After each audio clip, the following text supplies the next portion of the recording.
Continuamos con más de su revista Acción 10 en la mañana y como ya mencionabas, Iván, hoy vamos a hablar sobre un tema muy importante. Se trata sobre el autismo. Cómo saber si su hijo o hija tiene esta condición y obviamente para podernos explicar un poquito más esto tenemos acá en estudio a Gabriela Benavides, quien es máster en comunicación. Bienvenida, Gabriela, y gracias por acompañarnos y podernos regalar esta información tan importante, ¿verdad? Y que muchos a veces desconocemos.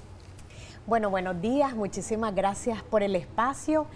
Quiero compartir que el autismo es un trastorno del neurodesarrollo que no se cura porque no es una enfermedad, sino que es una forma distinta de la configuración del cerebro y esto implica para las personas con autismo procesar la información de una forma distinta y es como un sistema operativo completamente distinto en el que se perciben los sonidos y la captación del entorno de una forma completamente diferente. ¿Cuál es la diferencia entre una persona con autismo y una persona pues, que no tiene esta condición? Bueno, la diferencia radica en que, por ejemplo, la comprensión del mundo es distinta, es decir, la forma como se procesa la información en términos de contexto, es decir, se hace una lectura completamente diferente, por ejemplo, a las personas neurotípicas, y esto me lleva a ligarlo, digamos, un poco con el tema de cuáles son algunas características de las personas que tienen la condición de autismo. Entonces muchas veces se presentan desafíos en el tema de la comunicación, también tenemos algunos desafíos para la interacción y la integración social y a nivel de procesamiento sensorial. Entonces muchas veces, digamos, la forma como se procesa la información en términos de los sentidos a través del oído, del tacto, muchas veces es distinta. Entonces eso también lo hace un poco completamente diferente a las personas neurotípicas que se le llaman, digamos, nosotros somos neurotípicos y las personas con autismo se les llama neurodivergentes o neurodiversas. Entonces, por ejemplo, para explicarlo de una manera un poco más sencilla, muchas veces hemos escuchado que a los niños o a las niñas con autismo hay algunos que son, por ejemplo, hipersensibles y se conoce que tienen sensibilidades en términos de sonido. Entonces, esa podría ser una de las diferencias para explicarlo un poco más, que por ejemplo, un sonido que yo puedo escuchar un poco menos fuerte para una persona con autismo puede ser demasiado intenso. Entonces, la reacción puede ser distinta, es decir, yo puedo estar aquí y alguien puede poner música y para mí puede ser completamente normal y no afectarme, pero para un niño con autismo sí puede ser, su reacción puede ser o demasiado fuerte o lo puede poner un poco ansioso. Entonces, esas diferencias en la configuración muchas veces se representan en eso porque el procesamiento a nivel sensorial, que la parte sensorial tiene que ver con eso, con los sentidos, entonces eso puede ser un poco distinto y muchas veces pues esas cosas se trabajan enseñándole a nuestras niñas y niños a usar, por ejemplo, los audífonos para ir un poco como conviviendo con el entorno. En el caso de, por ejemplo, hablando sobre el sentido del oído, ¿verdad? Entonces podría ser una de las señales que a vos como padre te dé ese indicativo de que pudiese estar frente a su hijo con lo que es autismo, pero ¿qué otras señales también? Y si es algo que se va observando desde pequeña edad, desde que se va desarrollando. Sí, hay como dos ventanas, digamos, en el proceso de, como es un trastorno del neurodesarrollo, esto se presenta en la infancia y esto significa de que hay muchos niños, como sabemos, los bebés, ya a los 3 meses el bebé tiene que hacer una sonrisa social.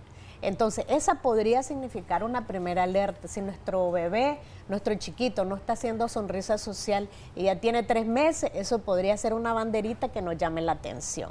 La otra banderita roja en los primeros años de vida es que el niño, por ejemplo, no responde a su nombre. Nosotros lo llamamos y él no responde a su nombre y esa puede ser la segunda banderita roja.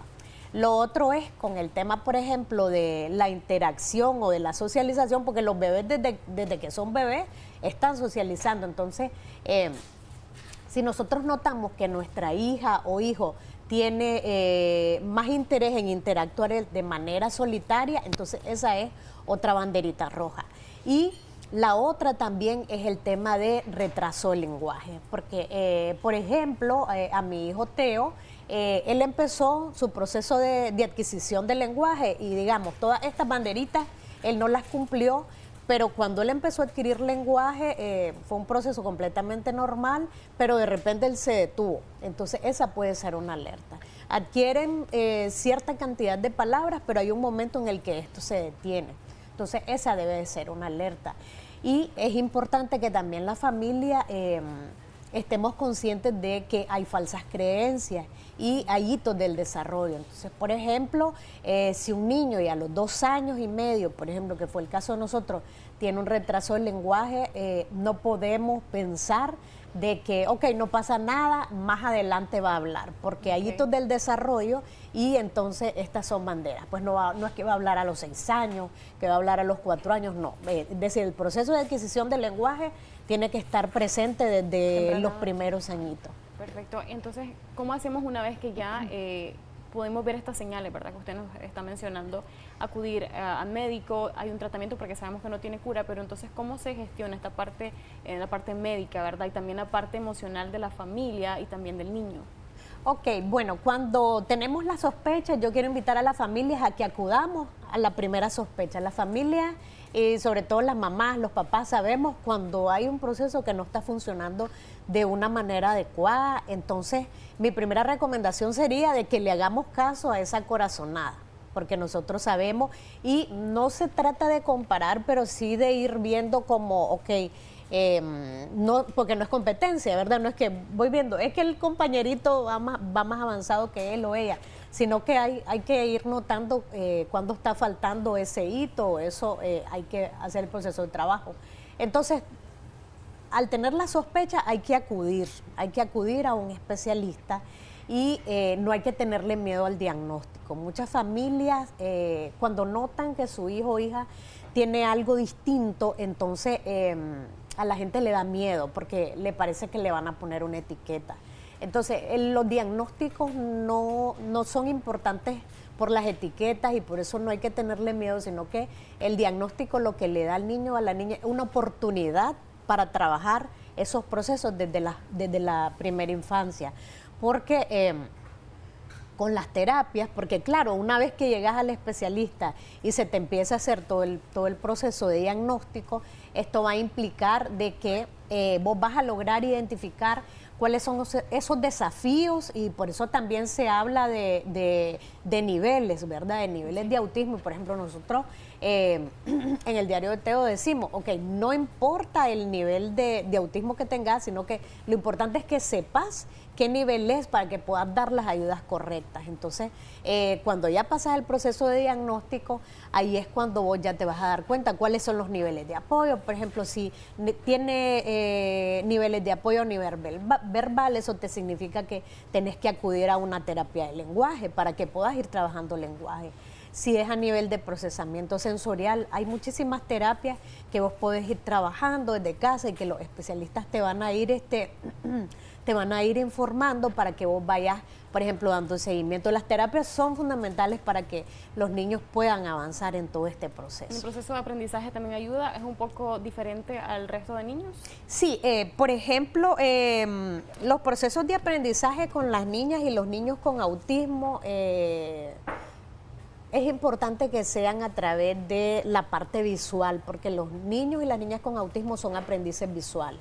Entonces, en el proceso de aprendizaje es importante que poder valorar, por ejemplo, estas diferencias y estas formas distintas de aprender. Entonces, muchas veces la carga verbal le demanda al niño, le genera ansiedad, porque el procesamiento de la información para ellos es más fácil a través de los recursos visuales. Entonces es importante que hayan recursos visuales en la casa, que hayan recursos visuales en la escuela, para que esto facilite el proceso de aprendizaje en todos los espacios. Además de esto tiene que ir de la mano con la parte emocional. ¿Cómo trabajar esta parte?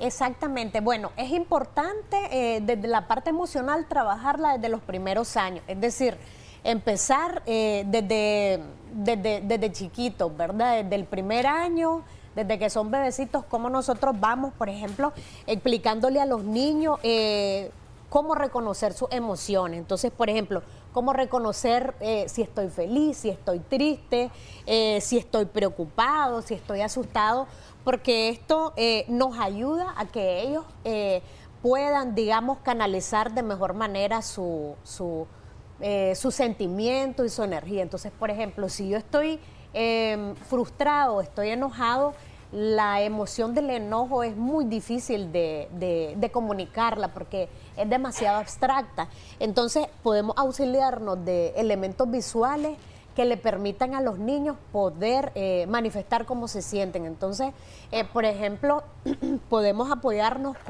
con los recursos visuales y hay muchos niños con autismo que son verbales y no verbales.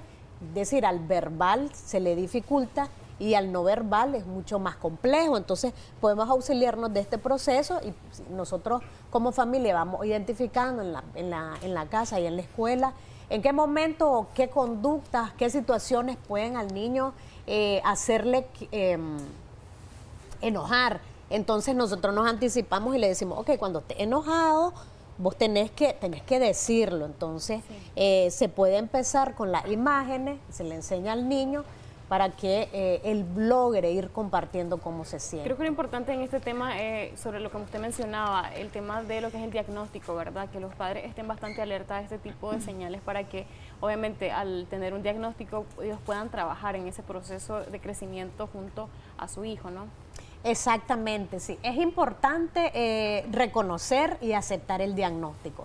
Esa es la primera puerta a las oportunidades, porque si nosotros como familia nos negamos a un diagnóstico, decimos no, porque muchas veces la familia dice, no, si mi niño es normal, si los niños con autismo son normales, no existe normal o anormal, sino que son niños distintos. Entonces, yo invito a las familias a que acepten el diagnóstico y a que lo reconozcan para que puedan abrir un abanico de oportunidades para los niños. Y también que ellos pueden encontrar bastante información y tips sobre esto en la página que ustedes crearon, usted junto a su hijo, del Diario de Teo, ¿verdad? Exactamente.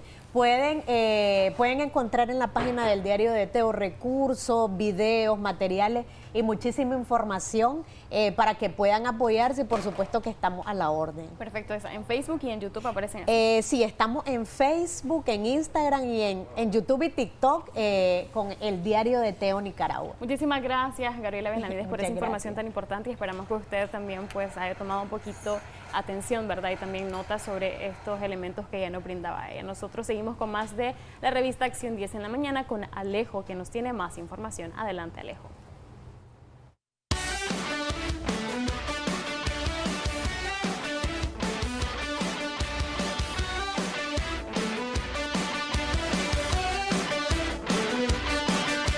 Definitivamente hermoso y a poca hora de celebrar el Día de las Madres. Obviamente nosotros queremos brindarle a todas las personas información detallada en cuanto a la parte de Click Tecnológico, sobre cómo las pymes pueden potencializar sus ventas a través de las redes sociales.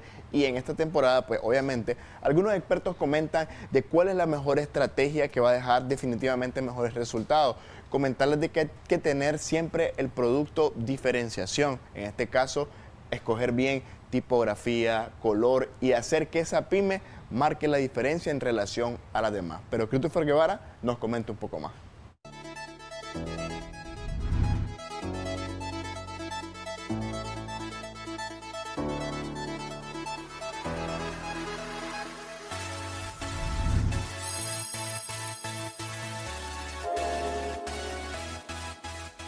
Las grandes plataformas digitales se han convertido en gigantes del marketing, ofreciendo a las empresas información valiosa acerca de sus clientes y qué tan rentable es su estrategia en ellas.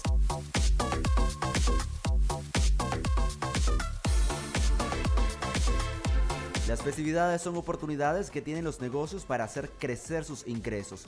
Sin embargo, para que estos sean positivos depende del alcance que se logre en las redes sociales.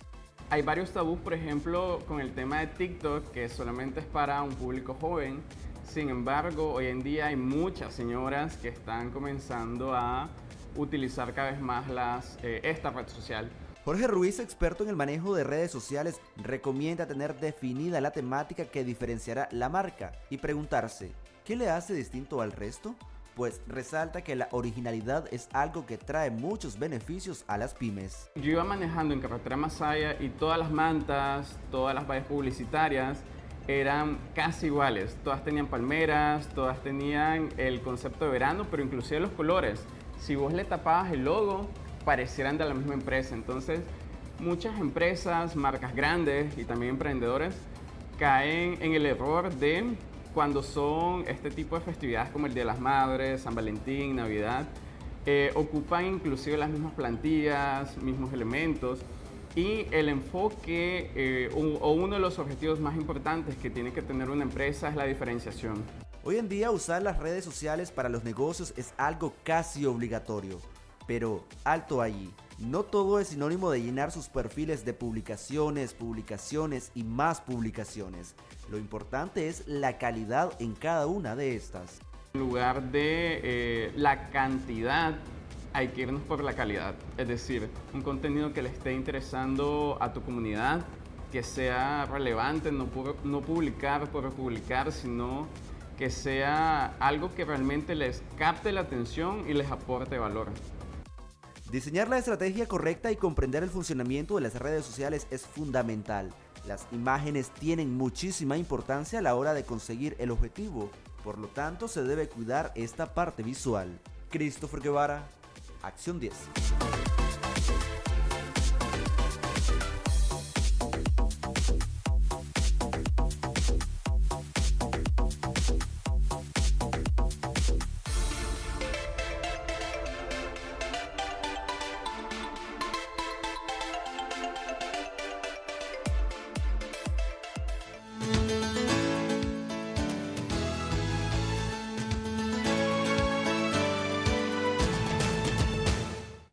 Y estamos en nuestro segmento Consulta con el especialista. Hoy vamos a hablar de colitis, cómo esta afectación en nuestra salud puede incluso causar complicaciones y ausentismo laboral. Es bastante común, bastante frecuente y casi siempre nos automedicamos, pero ya nuestro experto de Clínica de Medicina Oriental, el doctor Brian Pérez, nos acompaña para darnos esas recomendaciones médicas acertadas en este día. Doctor, un gusto que esté con nosotros por acá en la revista nuevamente. Vamos a conceptualizar qué es la colitis. Buenos días, Jocelyn, siempre agradeciéndoles por las invitaciones, celebrando también y felicitando ya hoy en vísperas del Día de las Madres a todas nuestras madrecitas nicaragüenses, que el día de mañana estaremos celebrando ese día. La colitis es una enfermedad, una inflamación prácticamente del colon. Esto nos lo puede desarrollar muchas veces la ingesta de alimentos, la mala ingesta de alimentos, la obesidad puede llegarnos a inflamar también el colon, o muchas veces los procesos ansiosos pueden llegar a inflamarnos el colon. ¿Qué síntomas nos puede dar esta enfermedad? Por lo general, esta enfermedad puede llegarnos a dar estreñimiento o diarrea. Muchas veces los pacientes pueden presentar estreñimiento y posteriormente en la mañana les dio ganas de ir al baño, presentaron estreñimiento, pero posterior fueron 4 veces al baño con diarrea. O al revés, tuvieron diarrea en la mañana y posteriormente han pasado estreñido. Otro de los síntomas más comunes es que los pacientes refieren que sienten como el estómago abombado, refieren ellos, o como que se crece.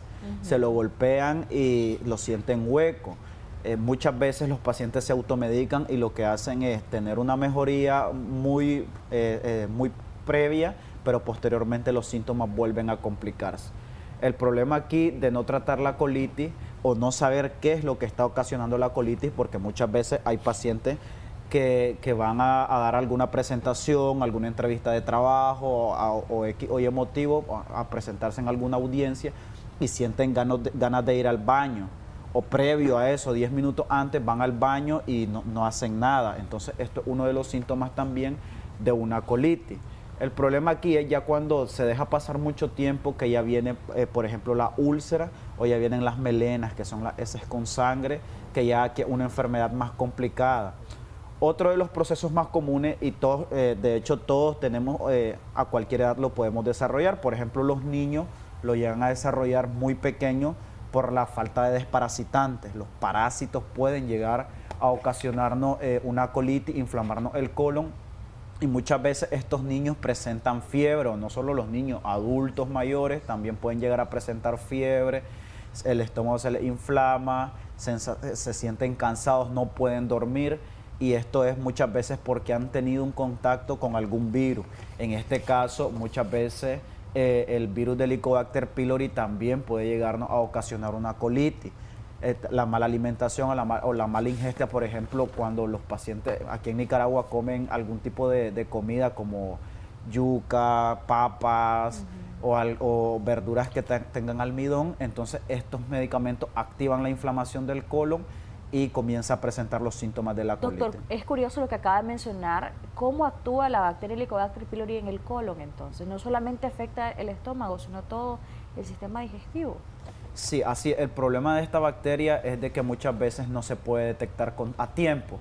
Entonces ya ella comienza a ulcerar, la primera porción del colon o también hace úlceras también en el intestino delgado. Entonces esto nos conlleva a una mala absorción de las medicinas o también de los alimentos e inflama el colon. Ya cuando llegamos a la edad adulta, casi es normal que un paciente esté presentando estreñimiento y este estreñimiento esté inflamando el colon, esté ocasionando una colitis por lo mismo, porque ya no es la misma reabsorción de nutrientes que nos da el intestino, entonces comenzamos a inflamarlo muchas veces antes y presentamos la colitis. ¿Cómo diferenciar, doctor, la colitis de otras afectaciones de salud, como por ejemplo el colon irritable?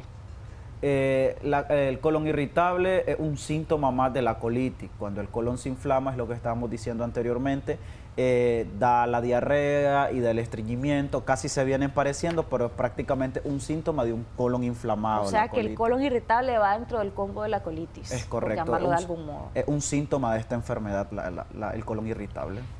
Doctor, ¿en quiénes es más frecuente? Usted mencionaba que es frecuente en las personas, por ejemplo, con sobrepeso, aquellas personas que tienen una mala alimentación, pero ¿hay algunos otros factores de riesgo que podamos mencionar? Sí, por lo general los pacientes adultos también mayores que ingieren demasiados medicamentos tienen el problema. Estos medicamentos muchas veces inflaman el colon, principalmente los medicamentos analgésicos. Esto ya en medicina se conoce un riesgo-beneficio, se mejora una cosa, pero tendemos a empeorar la otra. Por los efectos adversos de los medicamentos. Es correcto, pero también la falta de desparasitación, incluso no comer en los horarios a tiempo o saltarse los tiempos de comida, podemos llegar a inflamar el colon. Aquí el problema es saber en medicina, en la clínica, qué es lo que lo está ocasionando, porque por lo general un ultrasonido abdominal no puede ver cómo es que está inflamado el colon o no nos refiere que si está inflamado o no, pero a la hora de palpar y hacer preguntas desde hace cuánto lo tiene, qué ha estado comiendo, porque incluso hay pacientes de que dicen ellos de que mejoran la inflamación del colon con medicamento para gastritis, y este es el problema, que la automedicación nos lleva a enfermar o a dañar más los diferentes sistemas. O sea que el diagnóstico es bastante clínico en el caso de la colitis, doctor. Es bastante clínico, a menos de que no mejore con el tratamiento, entonces ya procedemos a mandar más exámenes, como por ejemplo una tomografía o una resonancia, para ver en realidad qué es lo que está inflamando el colon. Se mandan a hacer exámenes de heces para ver si hay parásitos o diferentes tipos de gamas de exámenes para tratar de valorar y tratar de saber en realidad la raíz del problema. Cuando ya hay sangrado al momento de las evacuaciones, doctor, ¿ya estamos hablando de una colitis complicada o también podría ser algo más grave?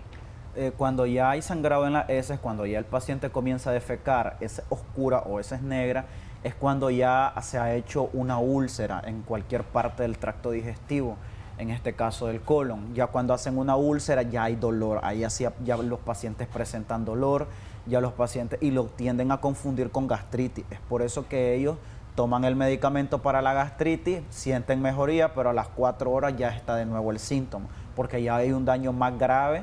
Ya tienen los pacientes que desarrollan la úlcera ya tienen rato de estar teniendo estos síntomas, pero se los están controlando con cualquier medicamento de venta libre, y hasta que ya se complica es cuando ya se comienzan a ver, ya se comienzan a tratar, y es donde nos damos cuenta de que ya la enfermedad está un poco más avanzada de lo que esperamos. ¿Cómo se debe de tratar, doctor, la colitis? Una vez que ya ustedes realizan el diagnóstico en Clínica de Medicina Oriental, ¿cuáles son esas opciones de tratamiento? La medicina alternativa tiene muchos métodos de diagnóstico. En este caso nosotros podemos hacer un método de diagnóstico que se llama glosodiagnóstico. que en el cual observamos muchas veces la lengua o muchas veces también hacemos iris diagnóstico, que el iris nos refleja dónde está un desequilibrio energético o dónde hay un problema, qué órganos están presentando algún tipo de problema. Cuando se presenta un problema en un órgano, se desequilibran los demás. Por ejemplo, los pacientes que están teniendo algún tipo de colitis o algún tipo de problema en el colon, ya sea estreñimiento, ya sea diarrea, incluso los pacientes tienden a tener problemas ansiosos, porque no pueden ir al baño, porque demasiada diarrea o porque no pueden contenerse. Entonces ya estos procesos ansiosos comienzan a dar problemas también emocionales. Ahí donde entra la parte del insomnio. La mayoría de los pacientes que tienen problemas digestivos tienen problemas con insomnios también. Bueno, en pantalla van a aparecer los números de Clínica de Medicina Oriental Altamira para que ustedes puedan hacer sus consultas. ¿Cuánto puede durar el tratamiento, doctor? De hecho, en la primera sesión el paciente comienza a sentir el cambio, ya el paciente ya no se está inflamando el estómago, ya están yendo mejor al baño, porque la acupuntura, el proceso de esto, que el tratamiento más común de ello, a menos que el iris refleja que hay algún tipo de intoxicación, que recordemos también que las medicinas intoxican todo nuestro sistema, entonces comenzamos a aplicar diferentes tipos de terapia para poder ayudar también a desintoxicar y que el paciente tenga una mejor calidad de vida. En la primera sesión ya ellos comienzan a disminuir los síntomas. De hecho, ya los síntomas que sentían diario, tal vez en la semana lo van a sentir 1 o 2 veces. Y también pues, cuando el problema es por úlcera, sí, un poquito más tardío, los síntomas desaparecen, pero el ardor es un poquito más frecuente por lo que ya hay un daño mayor. Pero si el paciente mejora totalmente, su sistema digestivo se controla. De hecho, en clínica muchas veces los médicos tratamos el insomnio directamente sin saber de qué otra enfermedad que está causando. Entonces tratamos de abarcar el medicamento, tratar de abarcar el sistema digestivo, pero tratar de calmar la mente, calmar los procesos ansiosos, y de esta forma los pacientes cambian drásticamente y mejoran bastante. De hecho, se vuelven casi a su estado normal. Eso le iba a preguntar justamente, ¿la colitis se controla o se cura, doctor? Sí, la inflamación del colon sí se puede volver el colon se puede desinflamar, no obstante se les pide a los pacientes que hagan cambio alimenticio, que ya por favor traten de comer menos carbohidratos, no dejarlos de comer, pero sí tratar de dejar de comer los alimentos que ellos ya saben, porque el paciente ya sabe qué es lo que come y dicen, bueno, me lo voy a comer y me voy a tomar tal cosa. Entonces ya ellos ya saben qué tipo de comidas son los que les inflama el colon o les comienzan a dar los síntomas. Entonces, tratando de evitar esto, ingiriendo bastantes cantidades de agua, los pacientes tienden a mejorar y tienden a tener una vida lo mejor posible. ¿Qué tan importante es quitar de nuestra vida el sedentarismo cuando se padece de colitis? La mayor parte de las enfermedades de hoy día vienen por el sedentarismo. El sedentarismo no está desarrollando la hipertensión arterial prematura, la diabetes en personas demasiado jóvenes, el desgaste, las articulaciones están sufriendo con pacientes demasiado jóvenes, y esto es por el sedentarismo, por la mala alimentación que están teniendo en casa. Si tenemos una buena alimentación, estas enfermedades que son prácticamente hereditarias, en el caso de la diabetes y la hipertensión, van a tardar un poco más en desarrollar o aparecer en nuestra vida. Hacer ejercicio entonces, hidratarse bien y evitar esos alimentos que nos desencadenan las crisis, definitivamente, doctor. Tratar de evitar la Coca-Cola o cualquier otro tipo de productos de que nos hagan daño. Recordemos que cuando la diabetes se descontrola o no es controlada, es difícil, ya el paciente ya comienza a tener diferentes complicaciones. De hecho, hace más daño la diabetes que la hipertensión. Doctor, ¿dónde los podemos ubicar?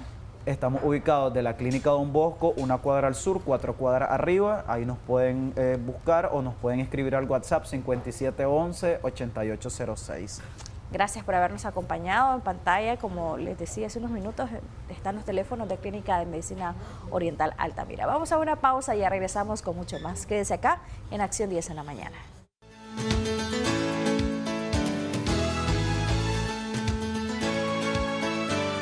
Así es, Odili Vargas, felicitaciones a Doña Blanca y a Fátima por ese gran premio que se va hasta el departamento de Rivas. Nosotros cambiamos de tema porque las precipitaciones han comenzado a tomar protagonismo en el país y consigo se debe acatar medidas, entre ellas el mantenimiento de los vehículos. Por eso en Acción 10 te recomendamos qué hacer para cuidar de tu vida y de los tuyos mientras conduces bajo la lluvia. Adelante.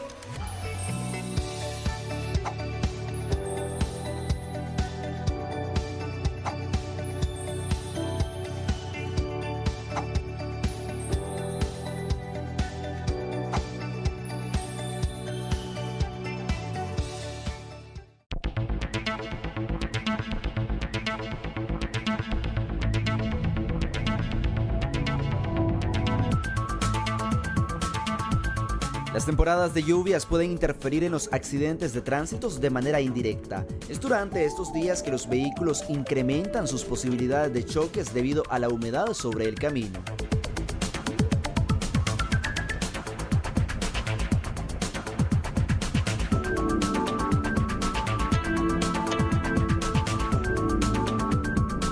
Por lo antes mencionado, se debe conducir responsablemente y acatar las recomendaciones que brindan expertos. Dentro de ello está el mantenimiento general del medio de transporte. Mantener nuestra distancia, disminuir la velocidad, chequear nuestro sistema de freno, amortiguación, dirección y suspensión. Mantener nuestros parabrisas en buen estado. Esto nos va a ayudar a una mayor visualización. Nuestras luces, tener en el estado correcto también, porque esto nos lo vamos a ocupar de forma de señalización hacia los demás vehículos. Conducir en el carril correcto, ¿sí? Y tratar de evitar obstáculos o pasar por lo que son en este caso hoyos en la calle, porque no sé, bueno, con la lluvia no sabemos qué tan profundo puede estar ese hoyo.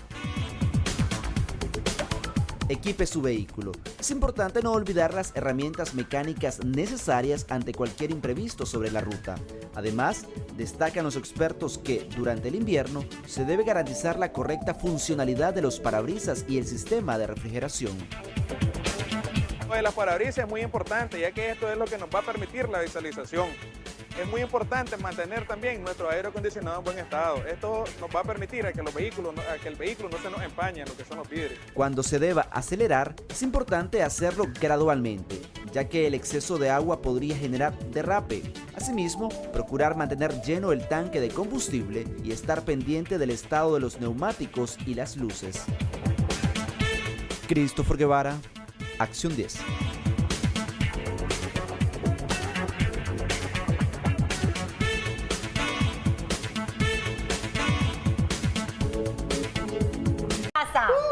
Mira, y aquí en la casa uno hace lo que quiere. Baile. Anthony Santos. Qué bien te veo, Romeo. Anthony. No, hombre. Desde que Romeo, estábamos viendo el detalle ¿Dónde está Romeo, que no te veo? Bien te veo, Romeo. Romeo es espectacular. Uno de los mejores de la historia, en general de la música. O sea, no solamente de la bachata, indiscutiblemente es el rey.